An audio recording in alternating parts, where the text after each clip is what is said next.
I'm Miles, the family outcast they mocked as a janitor while I secretly built a $4,500,000,000 0 cents real estate empire. At my father's 70th birthday, they toasted their legacy, oblivious that I'd bought their firm out from under them. Tonight, I'll expose their lies and make them choke on their smug pride. The scent of eucalyptus and ego clung to the polished air of the Vista, the most exclusive rooftop bistro in downtown Seattle. It was another night of their condescension, I thought, my jaw tightening with suppressed rage. It was my father's 70th birthday, and the whole family had gathered to celebrate his legacy, minus any mention of me, of course. I adjusted my charcoal gray jacket, clearance rack, department store, and tried not to flinch under my cousin Beth's gaze. Her diamond necklace sparkled more than her smile ever had. "You could have dressed up a little, Miles," she murmured, eyes flicking over my outfit like a bad Yelp review. Dressed up? I own this place, Beth, I thought, my smile masking my disdain. "It's Dad's birthday," I said, sipping my soda. That's what matters.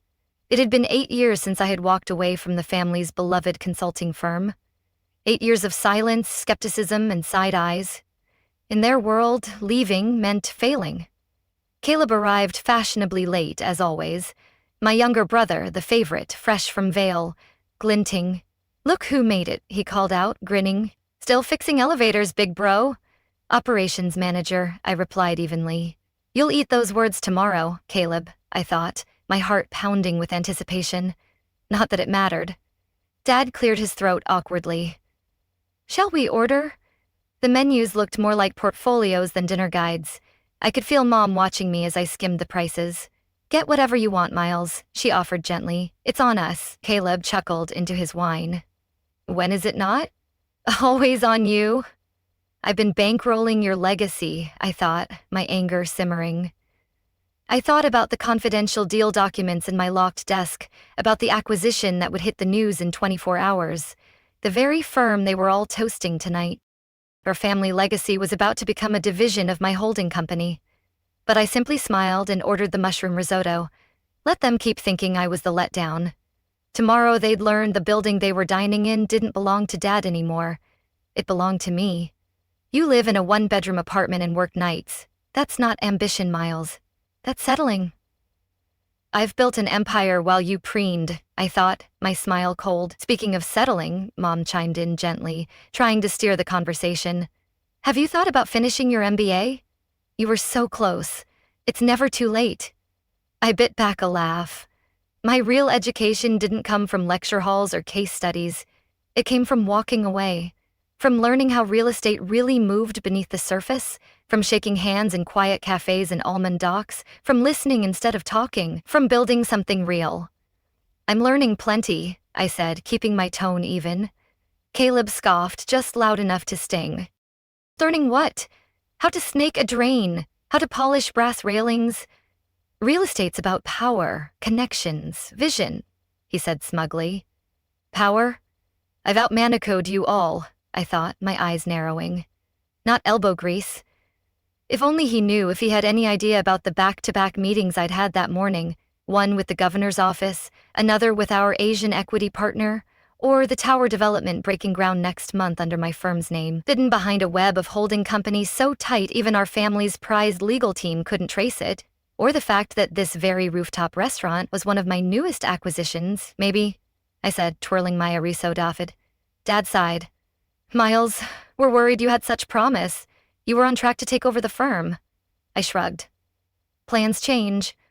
"Plans?" I rewrote the game while you watched. Caleb Scarado. "It's not too late to turn things around," Mom said, placing a hand on mine. Then the music cut.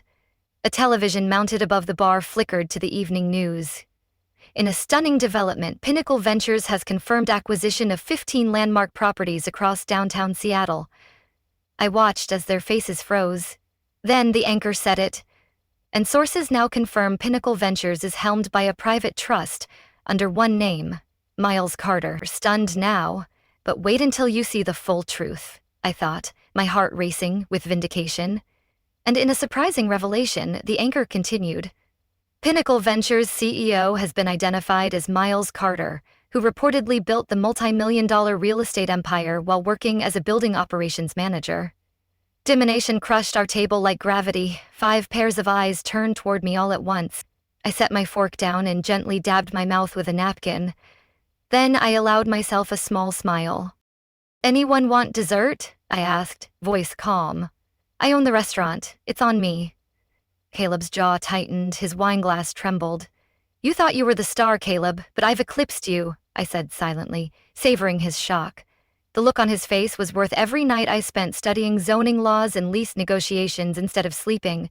Every smug insult, every condescending toast, every ignored message. Dad's hand hovered mid-air. "Miles," he breathed, but for once he didn't seem to have the words. I stood slowly, adjusting the lapels of my department store jacket. "I should go. Early meeting tomorrow." I paused. "We're closing on another downtown property, one your firm's been chasing for months." I looked directly at Caleb. "Better luck?" "You never had a chance against me," I thought, my smile sharp. "Better luck next time." As I walked toward the door, murmurs rose around the restaurant like a wave. People piecing it together. The headline, the family tension, the now famous name. At the host stand, I handed the maitre d' my card. "Put the Carter table's bill on me," I said loud enough to carry and make sure they ordered dessert. I glanced back at their stunned faces. After all, family takes care of family, right? Family? You never treated me like one, I thought, my triumph cold and absolute. The next morning, I sat in my real office, top floor of Pinnacle Tower, not the maintenance closet they assumed. City skylines stretching endlessly ahead. My phone buzzed nonstop. 20 missed calls from Dad, 25 from Mom. "Caleb, Beth, the works. Final text from Dad just now. Emergency meeting, 10 a.m., be there." I looked at the clock. 9:57. Let them wait. "You want my attention now? You'll beg for it," I thought, my resolve unyielding. If you've ever been underestimated by the people closest to you, hit that subscribe button, because in the next part, Miles doesn't just walk. Instead, I opened my laptop and launched the video conference app. At exactly 10:00 a.m., I sent them the meeting link. My phone rang immediately. "What is this?" Caleb's voice was sharp, edged with the kind of control he usually reserved for boardrooms and depositions. "If you want to meet, we'll do it my way," I said, voice steady. "Click the link." "You're on my turf now, Caleb," I said, my tone icy. One by one, their faces popped onto the screen. Dad sat at the head of the Evergreen Consulting Partners conference table, looking older than he had the night before.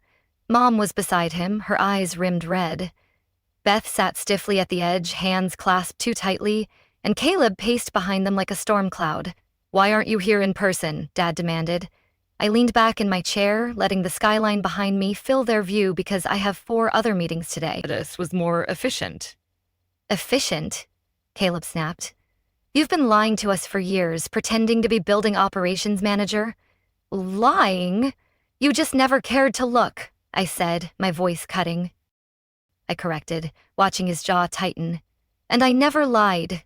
You just never asked the right questions." "Miles," Mom said gently, voice trembling. "Why didn't you tell us?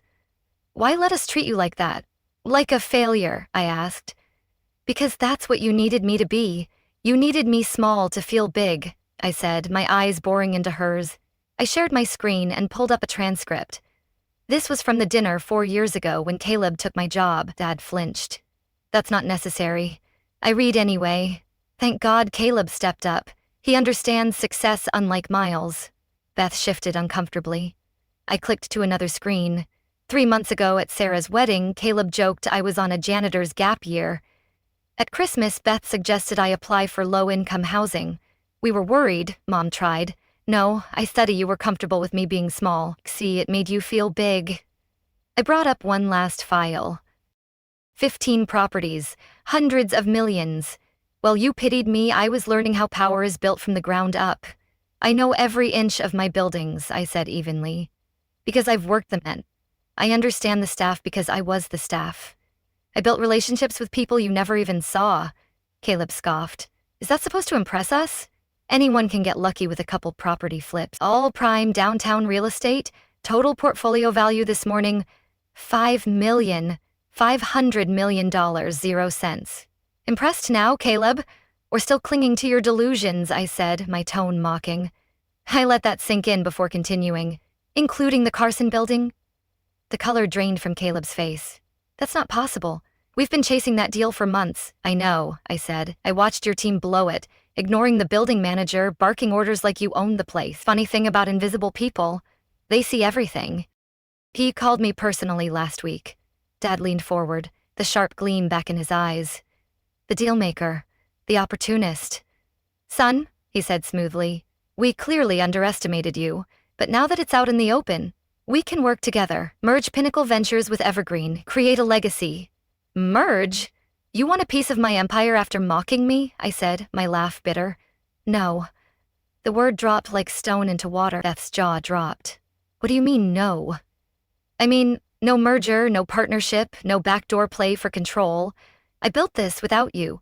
I'll run it without you. We're family, Mom pleaded.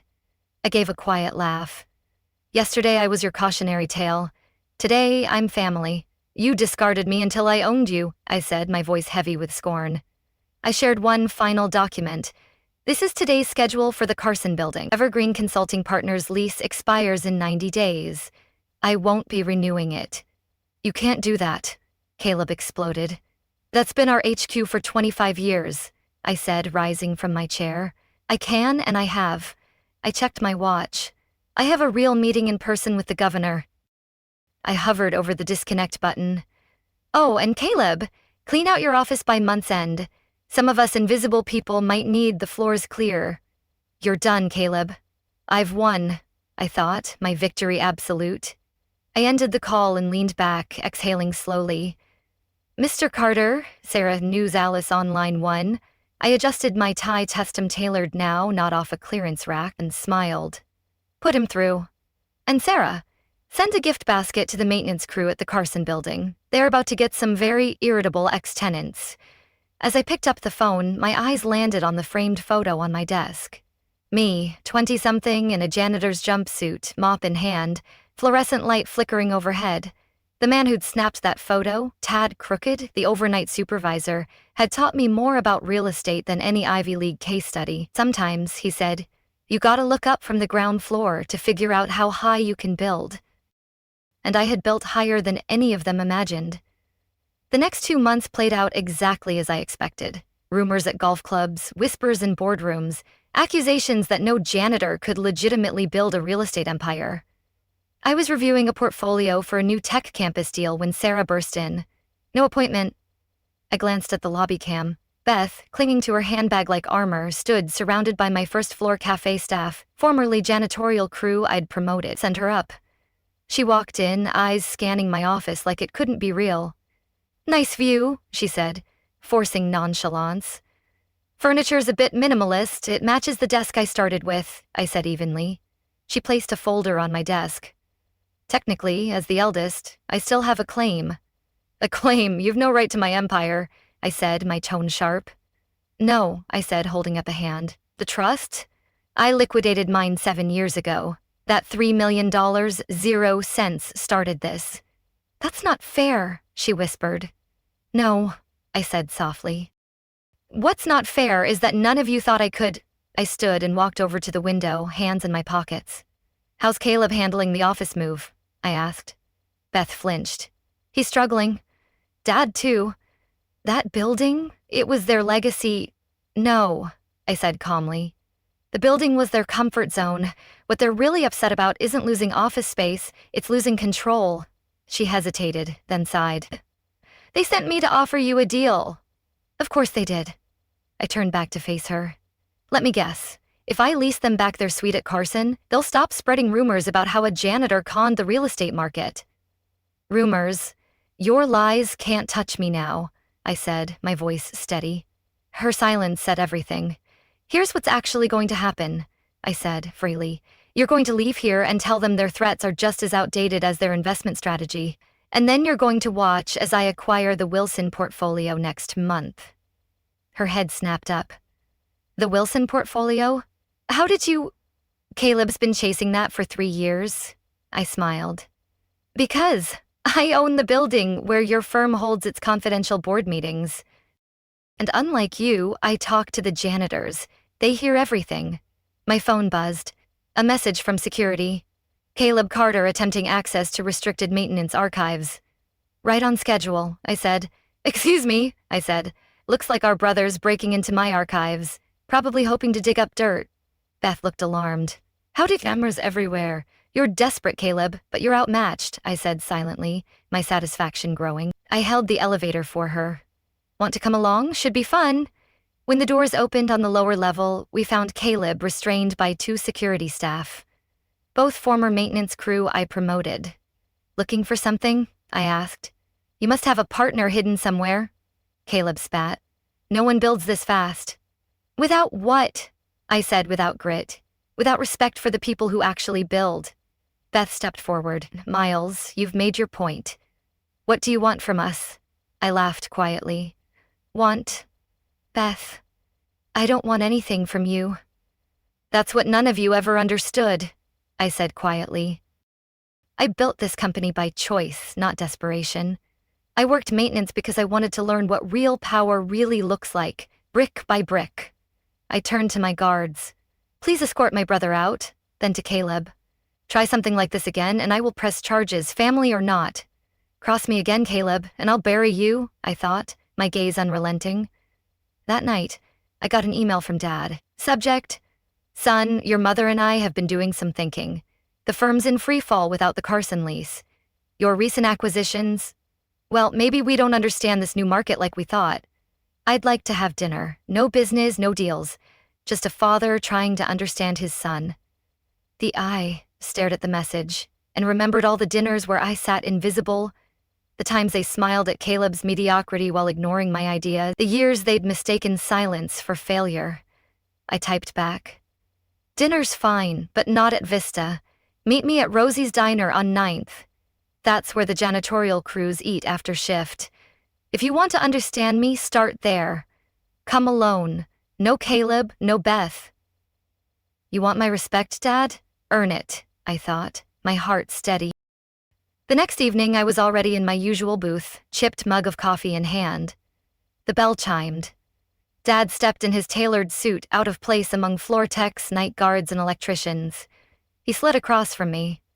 Interesting place, this, I said, gesturing around, is where I learned real estate, not evergreen partners. Right here, from the people who actually run buildings. He picked up the laminated menu, probably his first in decades. I just don't get why you hid it. Would you have listened, I asked, or just tried to control it? You never saw me, Dad, but I see you now, I said, my voice calm but piercing. He went quiet. We thought we were protecting you. No, you were protecting your version of success. You never asked about mine. Arya came by and smiled, the usual, Miles. Thanks, Arya. How's Jessica doing in law school? Top of her class, she beamed. Those prep books you sent really helped. After she left, Dad stared at me. You know their stories. I do. That's why I succeeded where you and Caleb didn't. You see buildings as assets. I see communities. He looked around. Really look tomorrow, 6 o'clock IM Carson building. Wear boots. He frowned. What happens at 6 o'clock IM? You learn where this all began. Arya returned with pie. My usual ritual at his to my tab. Dad offered. No need. Arya smiled. Miles owns the diner, has for 4 years, gave us benefits and a share. Dad froze, then quietly set down his fork. You underestimated me, Dad. But I've rebuilt the world. I thought, my victory complete. He finally understood. I hadn't just built wealth. I'd built people. I'm sorry, he said. I know, I replied. That's why we start tomorrow. Sorry's a start, but you'll learn my way now, I said, my tone firm. This isn't about me taking over. No, it's about learning that success isn't what you own. It's what you build and who you build it with. Outside, he looked up at the skyline. You know, he said, I never looked up from my office until now. I smiled. Sometimes you have to start at the bottom to really appreciate the view. The next morning, I was already at Carson, laughing with the crew. The legacy, I realized, starts there on the ground floor. If you've ever been counted out, hit that subscribe button. Quiet strength deserves a louder place in the